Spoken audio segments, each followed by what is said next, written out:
Assalamu alaikum, guys. I hope that you are all in the best state of iman and health. It's been a while since I've made a video, school, life sort of stuff gets caught up.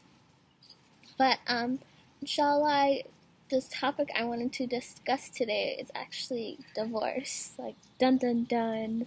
It's a pretty heavy topic. But Alhumdilah, I think the video I had made about interracial relationships, I had expressed my opinion that I'm a big believer of, against divorce. And it's funny because here I am actually going through one. And Alhamdulillah, everything happens for a reason. Everyone sort of looks at divorce as sort of ugly, scary, something you definitely want to avoid. And my opinion hasn't changed. I definitely am still a big believer of going against that if you are able to, because even in Islam, if a couple is having troubles, it's encouraged for them to get counsel, to do everything, and to use divorce as a last resort. Because a lot of, I think sort of in the Western society, divorce is on the rise, especially with younger couples, couples that live together before they get married. And it's just becoming so common nowadays that Islam is calm down, inshallah, if you guys can figure it out. If not, alhamdulillah, everything is for the best. I think this experience has definitely humbled me. I've seen a lot of people go through bad relationships in my family, and I myself never wanted to go through the same thing. But then again, I think Allah Subhana Wa Tala definitely tests us. And you always say, I think everyone always says, I'm never ever going to do this thing. I'm never going to say this. I'm never going to be the type of person that does this sort of thing or does that sort of thing. And you end up doing it. And it's not necessarily just because sometimes I think we make promises without really knowing if we're capable of following through that promise. I myself promised myself I would never get divorced because, again, I've seen so many people go through with it. I myself wanted to not follow that same path. And I think sometimes Allah Subhana Wa Ta'ala put me through this as a way to show me not to look down on the concept of divorce, not to look down on others who have gone through it. And I haven't necessarily looked down on others who have gone through it. I've just never understood why you would choose that option. Like, for instance, I don't know, sometimes I hear of people being married for 20 plus years, 8 plus years, even if they're not married, if they're in a relationship for a really long time and they just break up.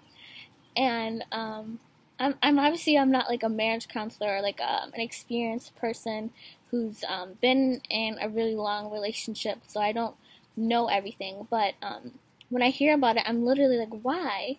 You made it work for that long? Why all of a sudden split up? Like, why couldn't you have made it work longer? Is it really just that easy to break up, or are you just not trying hard enough? And then I realized when I myself am going through this experience, I'm like, well, now I can't look down on people or just think it's weird that people decide to break up or end their marriage, because every situation is different, every person is different, and it's like I was telling somebody earlier, like, nothing bad happens to someone who truly believes in God. Nothing bad happens to a Muslim person. A prick from a thorn on a rose, that it can purify us, it can bring us closer to God, and there's something out there better for you when you go through a bad experience. I completely forgot to do the dua. Let me go back and do that. And Alhumdilah, nahmaduhu wa nasta'inuhu wa nastaghfiruhu wa na'udhu billahi min shururi anfusina wa min sayyiati a'malina, man yahdihillahu fala mudilla lahu wa man yudlil fala hadiya lahu. Wa ashhadu an la ilaha illallah wahdahu la sharika lahu wa ashhadu anna Muhammadan abduhu wa rasuluh.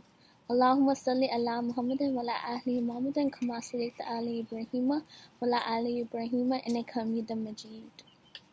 Okay, so anyway, going back to the topic, I'm not going to go into too much detail. I don't want to let out my whole business out there, but basically to go over what I sort of went through.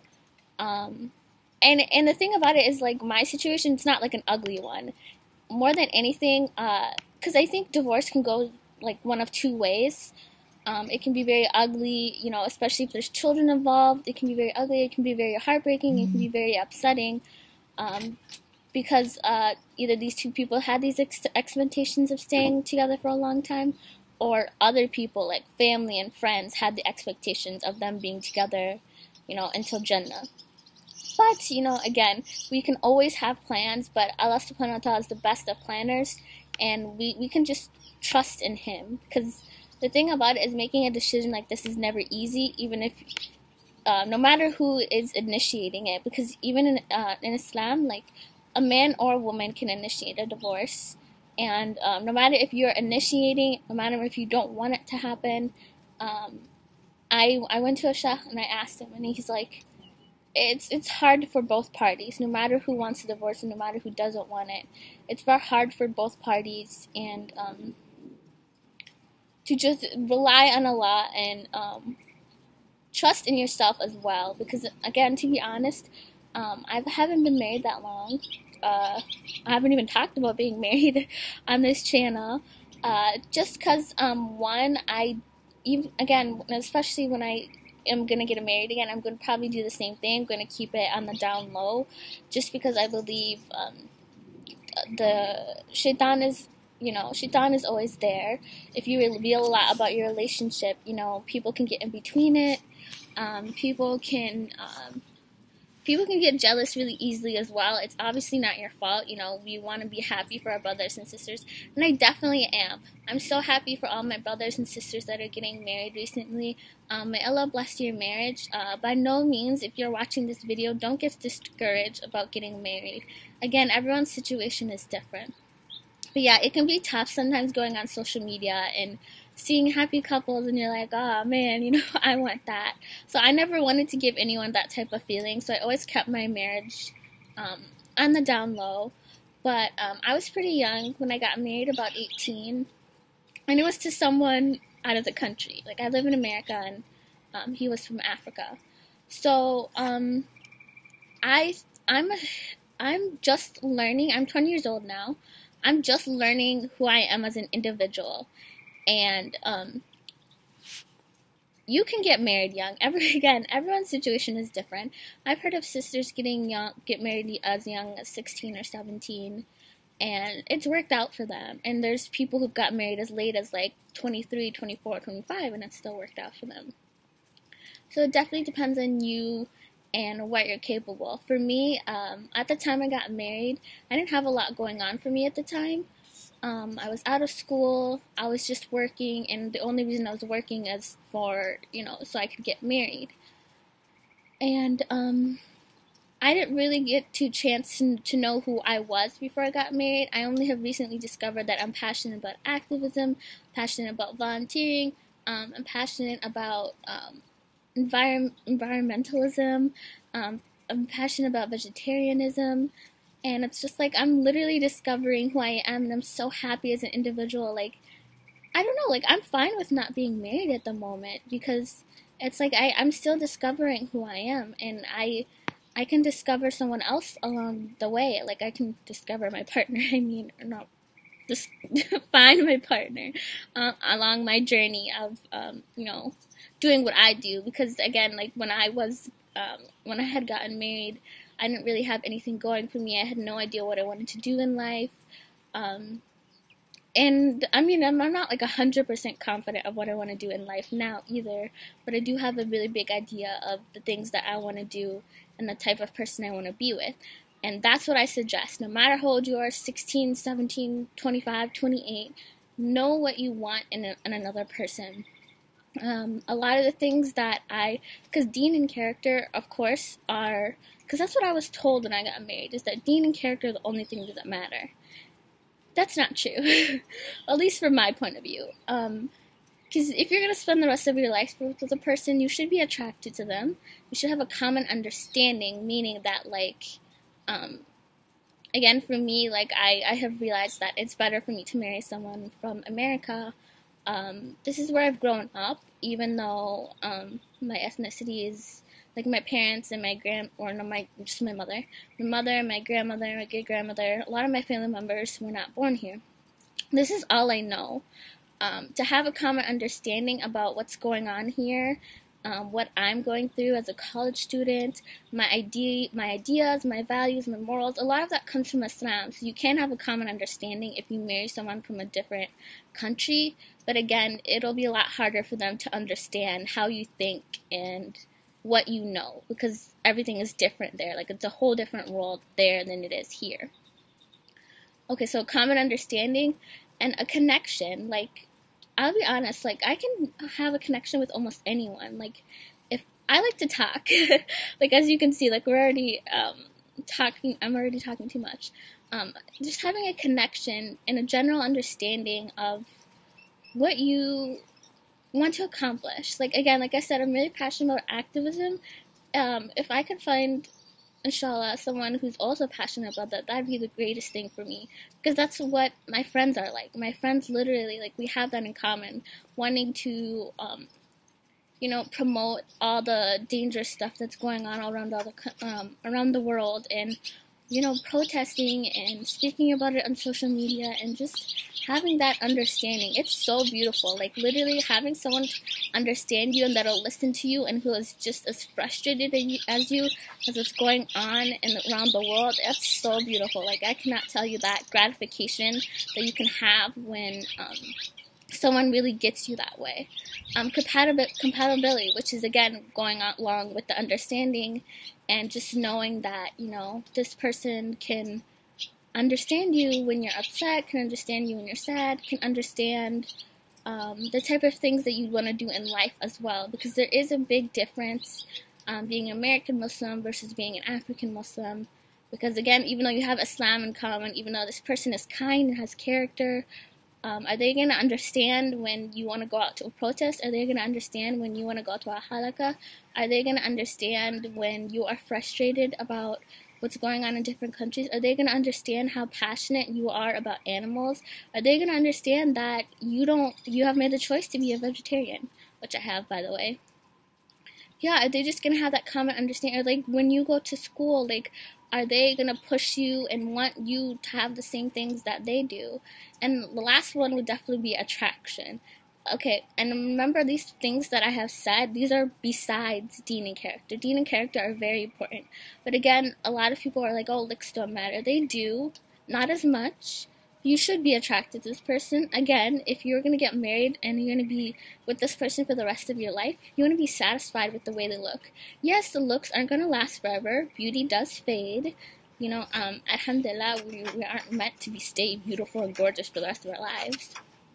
But, again, like, if you're a young person, you're hormonal, you're gonna, like, if you're not attracted to the person that you're married to, you're gonna be looking everywhere else. And the whole point of getting married is to lower your gaze, to complete half your deen. But how can you complete it if you're not satisfied with who you are? So, that being said, I definitely encourage young marriage just because of the fitna and the ease of, being able to sin, because we have the internet these days. It's not that hard to commit zina of the eyes, even other things. People are, like, trying to date and all that other stuff. And I would suggest, if you are a parent, listen to your children. Like, don't be oblivious and be like, oh, my child doesn't know about this kind of stuff. They're not talking to boys. Just please be open with your children. That's what I've realized. Like, as soon as they hit puberty, even before that, to just let them know, like, this is what Islam says about relationships between men and women, boys and girls. And as your mother or your father, I want what's best for you. I don't want you to fall into haram. One day you will get married. One day you will have someone that loves you and respects you. But definitely encourage your kids as well to keep busy, because that's what I've learned. Like, I'm, again, like I said, I'm not, like, super wanting to get married. Yeah, everyone wants to have a significant other that they can joke and cuddle with and be lovey-dovey with. But at the same time, like, I'm so involved in a lot of things, like school, volunteer work, my family, just so many different things that I don't have to necessarily worry about, my desires or my nafs or whatever. So again, there may be young people who are desiring to get married, but they're not financially or emotionally ready yet. So again, suggest for them, because it is said, like, if you are not able to get married, fast. So beyond just fasting, inshallah, just keep yourself busy with Islamic activities, with sports, with school, with your family. There's so many different things that you can do that will help you to develop as a person so you are ready for marriage, inshallah. And my suggestion is, do not be afraid of the option of divorce. I'm not endorsing divorce. I just think that life happens, no matter if you are, 30 years old with 5 kids or 20 years old with no kids. Like, things happen. And the thing about it is, I prayed about this. Like, I didn't just make the decision to do this overnight. Like, I made sure that I prayed istikhara. I made sure that any chance that I could get, I made dua about it. And the thing about when you pray istikhara, you don't always get a dream. You just sometimes have a feeling afterwards. And that feeling that I had afterwards, it's indescribable. Like I've said, this experience has not only taught me just to, kind of be more calm when I'm finding my individual. Like, don't rush. Again, no matter how old you are, don't be in a rush. I'm going to be honest, I married because I just wanted to be married, not necessarily because I had found the right person. And it was also kind of frustrating because a lot of friends around me were getting married, and I didn't want to be left out, so I was like, just let me get married. Please don't make that mistake. Get married, obviously, yes, it's better for you to be married if you're struggling with your nafs, but at the same time, don't do it for the wrong reasons. Wait until the right person comes along, or you can actively seek out the right person as well. And don't get discouraged as well, because the thing about it is you're not going to find that person, like that. Like, you're going to have to, most likely going to be approached by people, or you approach them, and you might get turned, it might not work out a few times, but Alhumdilah, it'll teach you why it didn't work out with anyone else. It'll teach you what you're looking for. It'll teach you to be stronger and to rely on Allah Subhana Wa Tala. But yeah, I keep losing the track of what I'm saying. Oh yeah, like I was saying, do not be afraid of this option, because I remember talking to one of my best friends, and I was telling her, like, I'm afraid of getting divorced because what if I'll never get married again because of this stupid cultural norm, or that, marrying a virgin, she's more pure, she's going to be better for me. But don't let that discourage you. The Prophet ﷺ, he only married one virgin, Aisha radiallahu anha, and the rest of his wives were widowed. They had husbands in the past, so they weren't virgins. So, do not be afraid that you're not going to find someone again just because you've already been married, or you've already been, done stuff. Alhamdulillah, everything happens for a reason, and if a person really enjoys your character and stuff like that, they're not going to care about what happened in the past, or, if you were married previously. I always kind of said, even if I had children, I'd be so scared to get married or to get divorced. But then people have gotten married or divorced when they have children, Muslims, and they've got married again. So, don't let silly things because I think a lot of cultural things get in the way as well of this, and a lot of people will blame, it's the wife or the husband and stuff like that, and you should have a valid reason for divorce. And the thing about it is, divorce isn't always because someone is at fault.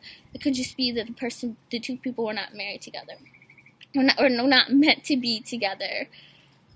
It was just another experience for you to learn a lot, and I have learned so much from this experience. I've learned who I am. I've become closer to my family. I've made so many great, amazing friends. And I know I can be patient, inshallah, and I know that, alhamdulillah, like, I am forever indebted to Allah and indebted to all the supportive people around me. And I will say that if you have gotten married or have chosen to divorce, or even when you're getting married, a lot of people sometimes don't understand your choices. They may try to convince you this is the right thing to do, what you're thinking is wrong.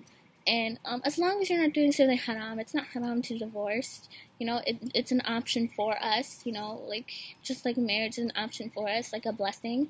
So don't let anyone make you think what you're doing is wrong. Don't let anyone make you feel guilty or kind of stupid for what you're doing. And I did want to give this one example in this hadith, because a lot of people might think that a woman cannot initiate a divorce, and she can. It's not just a man. So, this is in hadith Sahih al-Bukhari, volume 7, book 63, number 199. It says, narrated Ibn Abbas, the wife of Thabit ibn Qais bin Shamas, came to the Prophet ﷺ and said, O Allah's Apostle, I do not blame Thabit for any defects in his character or his religion, but I'm afraid that I, being Muslim, may become unthankful for Allah's blessing. On that, Allah's Apostle said to her, will you return his garden to him? She said, yes. So she returned his garden to him, and the Prophet told him to divorce her. So, basically, this is an example of a woman. Basically, she came to the Prophet ﷺ. Man, this video is long, sorry. And she told him, I am afraid that by staying married to him, that I will become a non-Muslim. Like, I'll denounce Islam. And so he told her, like, you know, because sometimes in a relationship, one person might want the divorce more than the other. And the thing about it is, never force anyone to stay in a relationship. You want both people to be happy. If that person, it may be confusing at first if the person is like, oh, I don't want to be with you anymore, and you're like, wait, what? But, yeah, it may take some time for you to understand and get used to, but don't force anyone to be with you.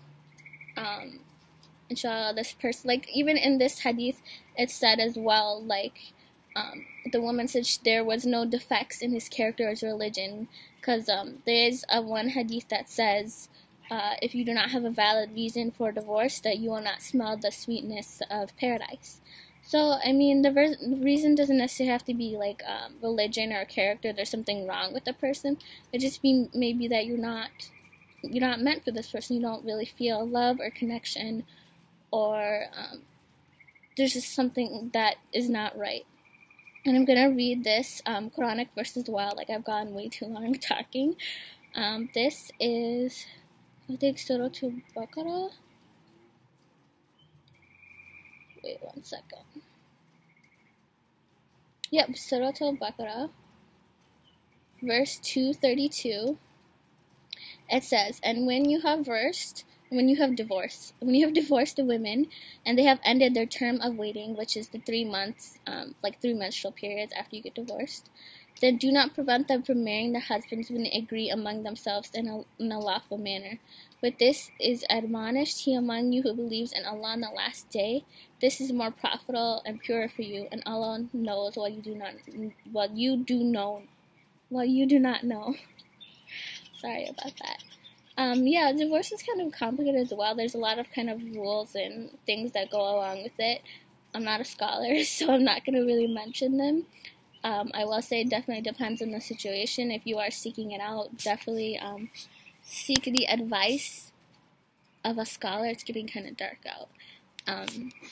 And they will help you to either get counseling, and maybe it's just a really big fight and you want to go back to your spouse. And whatever path you may choose, may Allah help you to do the right thing. And I hope you work whatever you are going through out. And it doesn't even have to be marriage or divorce. Sometimes we're just all going through a hard time and we need to just talk to someone. And I would suggest never be afraid to talk to people, to be honest with people. This experience has taught me to be honest with others, be honest with myself, stop second-guessing myself, trust in Allah, trust in the feelings that I have, and always be positive. Like that video I had about positivity, be positive. You may have tears fall in a while, you may get frustrated or angry, but Allah is always there, and never forget and believe in Him. And as always, please keep the Ummah in your prayers. There's been in the U.S. a lot of like floods and tornadoes, and even in India and Nepal, just a lot of like natural disasters. So keep those brothers and sisters in your prayers. And inshallah, may Allah keep us in the best state of health and iman. Honestly, I'm not a scholar or anything, but if you did have any questions, or if you wanted any advice or help or anything, feel free to email me or contact me on my social media, inshallah. Subhana rabbika izzati amma yasifun wa salam ala al-mursalin walhamdulillahi rabbil alameen. Subhanaka Allahumma wa bihamdika ashhadu an la ilaha illa anta astaghfiruka wa atubu ilaik. Assalamu alaykum warahmutlahi wabarakatuh.